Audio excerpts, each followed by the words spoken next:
यीशु के पास जाना है। दोष आप पर लगाया गया है। जब आप प्रभु के पास आइए, आप उसके बलिदान की दुहाई दीजिए, उसके लहू की दुहाई दीजिए और कहिए, खुदावंद दुनिया ने तो मुझको दोषी करार दिया है, मगर आपके लहू ने, आपके बलिदान ने, आपके उस अनमोल रक्त ने मुझको मोल लेकर के छुड़ा लिया है और आज मैं दोष मुक्त हूँ। हालेलुया। जितने उसकी शरणागत है उनमें से एक भी दोषी नहीं ठहरेगा। निर्गमन की पुस्तक उसका 34वां अध्याय। हम निर्गमन की पुस्तक की सीरीज चला रहे हैं और उसके 34वें अध्याय में है और इसीलिए हम इस पर वक्त ले रहे हैं क्योंकि ये ABCD है। जब आप ABCD जान जाएंगे तो आपको आगे जानने में आसानी होगी। अब आइए 5वां पद से मैं पढ़ना चाहता हूं। तब यहोवा ने बादल में उतरकर उसके संग वहां खड़ा होकर यहोवा नाम का प्रचार किया।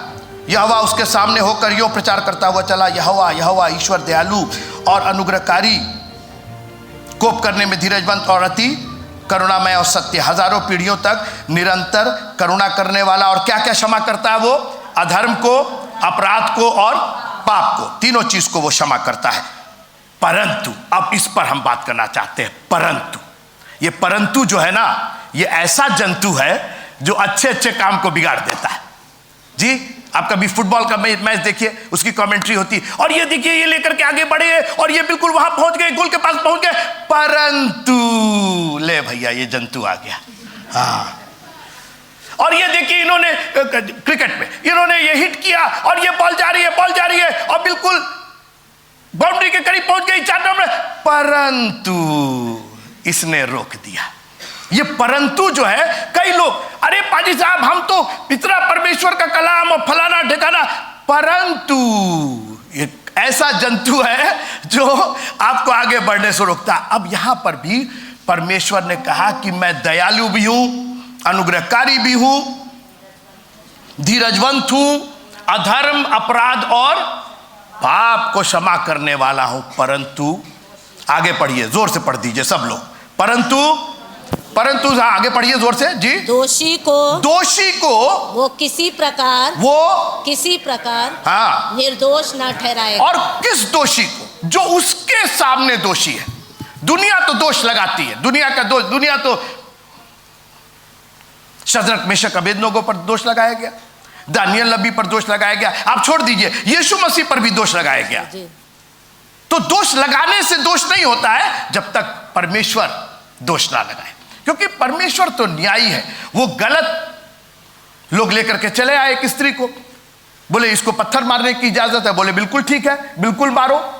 लेकिन वो भूल गए थे, ये लिखा है केवल उसको इजाजत थी पत्थर मारने की जिसने कभी वो गुनाह नहीं किया। यीशु मसीह ने कहा आधा पढ़े हो, ABCD पढ़े हो, XYZ कौन पढ़ेगा?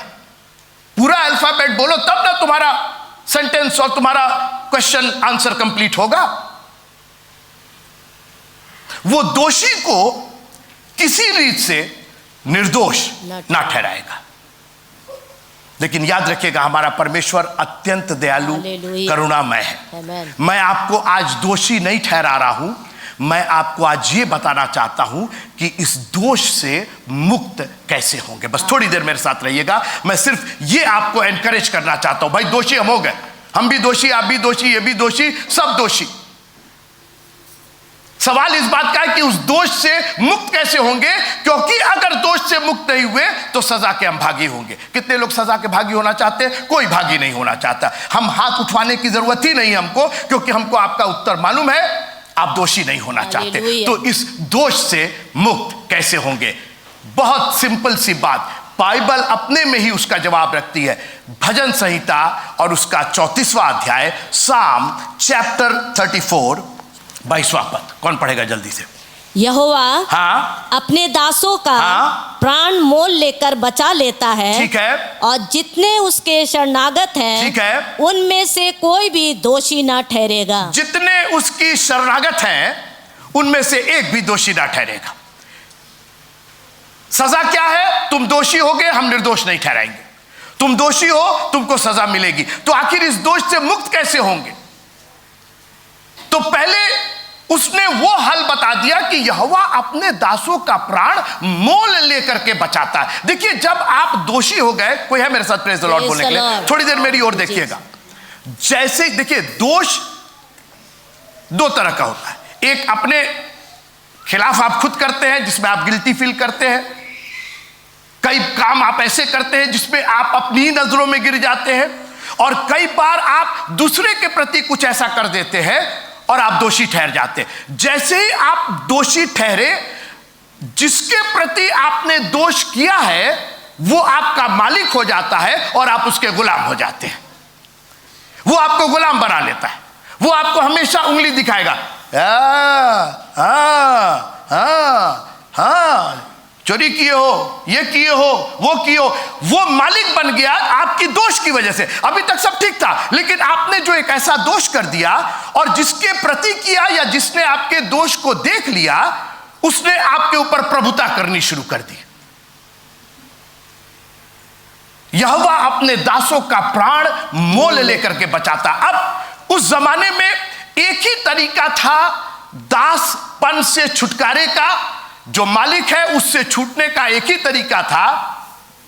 मालिक कोई है मेरे साथ प्रेज़ द लॉर्ड बोले?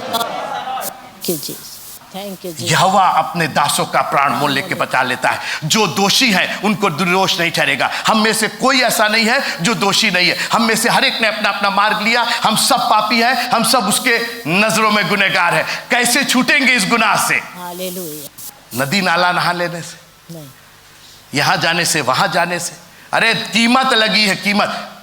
Thank you. शैतान ने कीमत लगाई। जब हमने बाग़ एदन में गुनाह किया तो हमारी एक कीमत तय हो गई, और वो कीमत क्या थी?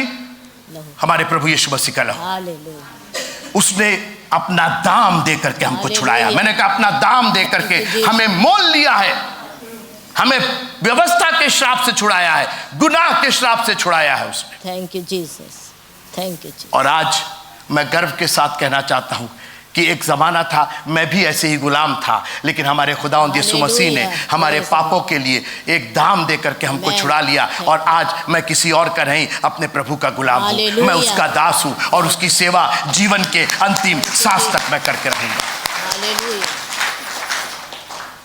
कुछ एक लोगों के बारे में बताना चाहते हैं, खत्म करते हैं। आगे की लाइन में लिखा हुआ है कि जितने उसकी शरणागत है। बगल वाले को देख के बोलिए जितने।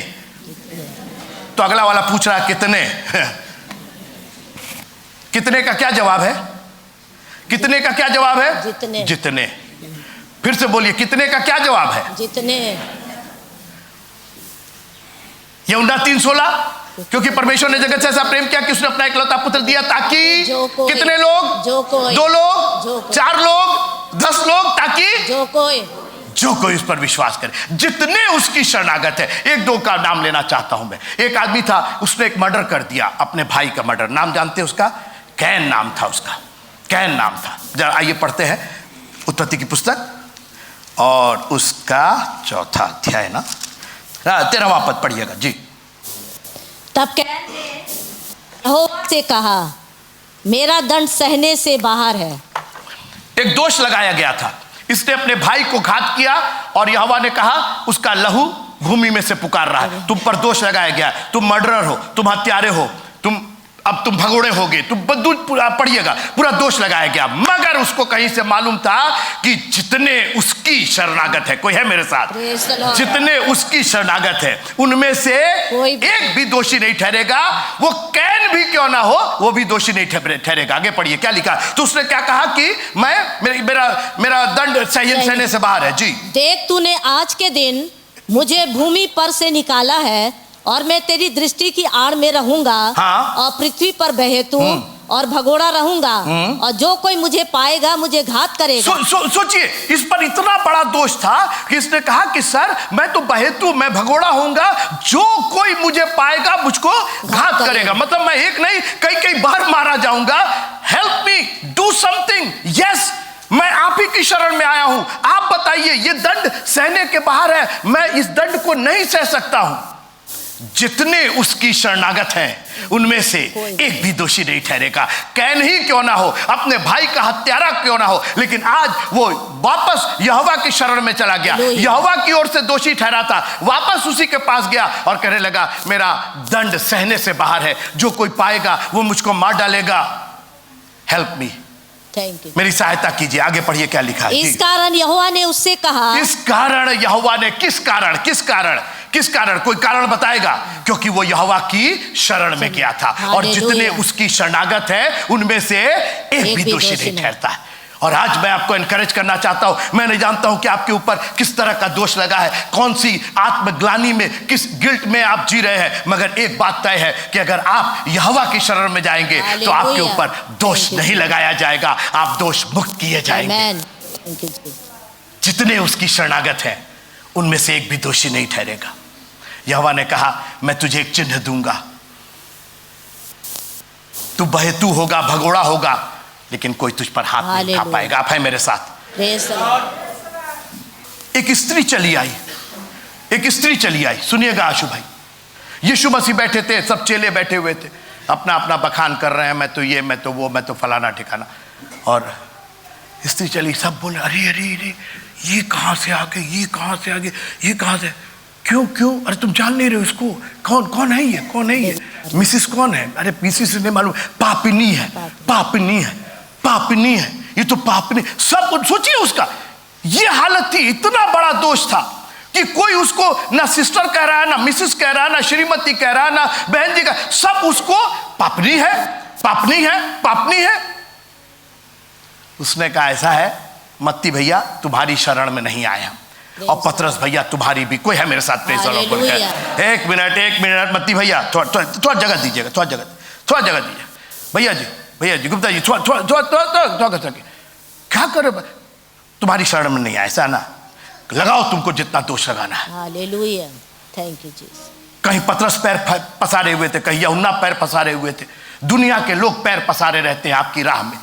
कोई है मेरे साथ? नहीं, आपको समझ ही में नहीं आ रहा। आप तो वो कल्पना करें कैसे पतरस बैठ, नहीं, ये आपके घर के लोग हैं, ये आपके घर के अंदर के पतरस है, ये आपके घर के चेले हैं जो आपको खुदा के भवन में नहीं आने देना चाहते। सुबह से, संडे मॉर्निंग से, कहीं ना कहीं दुनिया के बहाने, कहीं ना कहीं अड़ंगा। आप एक काम कीजिए, आप कहिए, दोष मेरे ऊपर लगाया गया है और मुझे उस दोष से मुक्त होना है। मुझको तुम्हारी जरूरत नहीं, तुम्हारे अड़ंगा की जरूरत नहीं। I want to go to Jesus. मुझको यीशु के पास जाना है। उसने मत्ती की परवाह नहीं की, उसने पौलुस की परवाह नहीं की, उसने यूहन्ना की परवाह। उसने कहा, excuse me sir, excuse me, मेरे को यीशु के पास जाना है।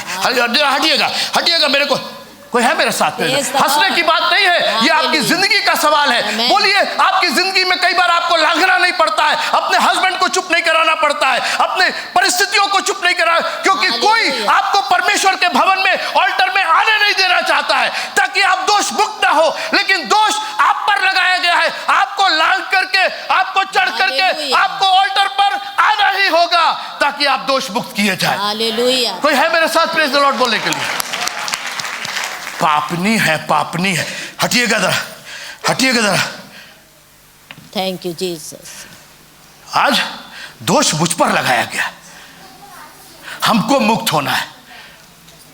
आपका बस चले तो जिंदगी भर हमको दोष से मुक्त नहीं होने दे। लेकिन प्रभु का धन्यवाद हो, मेरे लिए एक ऑल्टर मौजूद है, मेरे लिए एक वेदी मौजूद है। और जब एक बार मैं, कोई है मेरे साथ, एक बार मैं उसके पांव को पकड़ लूंगी, उसके बाद जब मैं लौटूंगी, मजाल है कोई मुझको पापनी कह दे। यीशु मसीह ने कहा, तू पापनी होकर के आई थी, विश्वास नहीं होकर के वापस चली जा। मैं चाहता हूं कि आपके दोष मुक्त हो जाए, आपकी जिंदगियों के एक एक।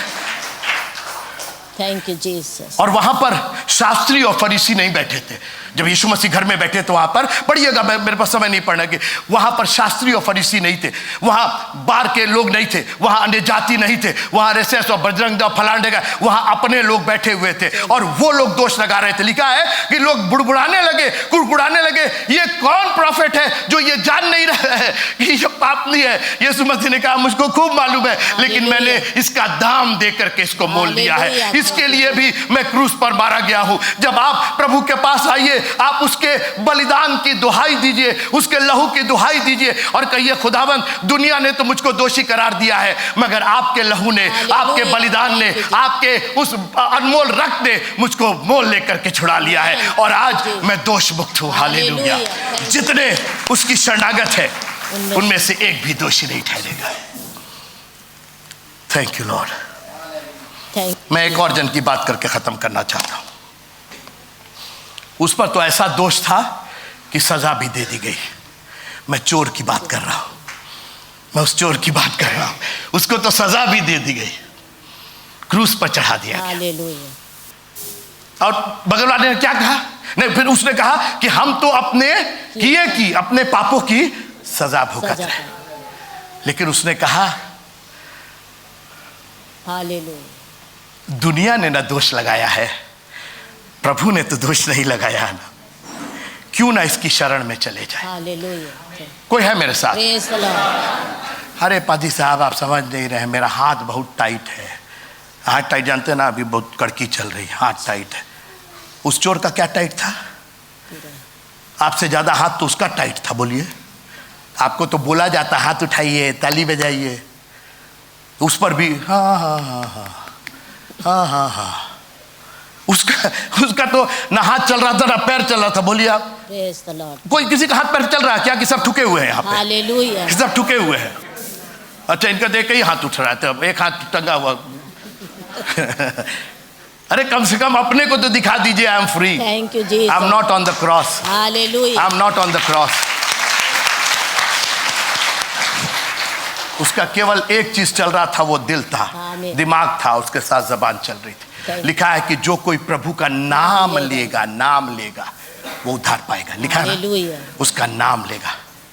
यीशु नाम मिला, यीशु नाम मिला मेरा जीवन। हे यीशु नासरी, हे यीशु नासरी। उसको कोई है मेरे साथ? प्रेज द लॉर्ड बोले। कहा, हे यीशु नासरी, थैंक यू। जब तू अपनी बादशाहत में आना तो मुझको भी याद कर। हालेलुया। काहे?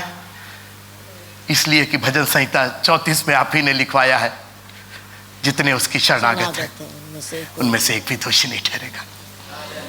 Thank you. आपने एक भी लिखा है प्रभु जी, एक भी लिखा है उसमें। मैं चोर भी आता हूं जी, मैं चोरी किया, मैंने डाका डाला, मैंने बहुत गंदे गंदे काम किए, लेकिन उसमें एक में मैं भी आता हूं। एक भी दोषी नहीं ठहरेगा, मैं भी आता हूं। अपनी आंखों को बंद कीजिए और कहिए, प्रभु जी आई एम दैट वन। मुझ पर दोष लगाया गया है, इस दुनिया ने दोष लगाया है, मेरी परिस्थितियों ने दोष लगाया है, लेकिन जितने उसकी शरणागत है, मैंने कहा जितने उसकी शरणागत है, उनमें से एक भी दोषी नहीं ठहरेगा। मैं नहीं जानता हूं कि कौन सा दोष आप पर है, कौन सा लांछन आपके ऊपर लगाया गया है। इस लांछन को आपको दूर करना ही पड़ेगा, क्योंकि वो दोषी को किसी प्रकार से निर्दोष नहीं ठहराएगा। आपके पास आज एक ऑप्शन है, आपके पास एक मौका है कि आप अपने दोष को दूर कर सकते हैं, उसकी शरण में जाकर के दूर कर सकते हैं। उसने आपके लिए लहू बहाया है, उसने आपके लिए अपना बलिदान किया है, उसने आपको मोल लेकर के छुड़ाया। आप क्या परेशान है? आपको तो सिर्फ उसकी शरण में जाना है। हमको तो दोष मुक्त होना है। आप रहिए, मुंह बंद करके खामोश रहिए।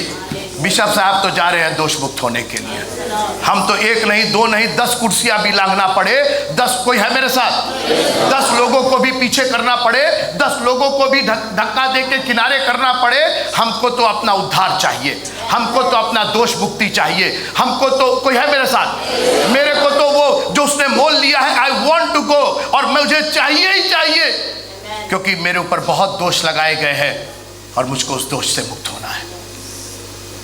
परमेश्वर पिता का प्रेम, प्रभु यीशु मसीह का अनुग्रह और पवित्र आत्मा की संगति हम सबों के साथ आज से लेकर के हमेशा तक बनी रहे। आमीन।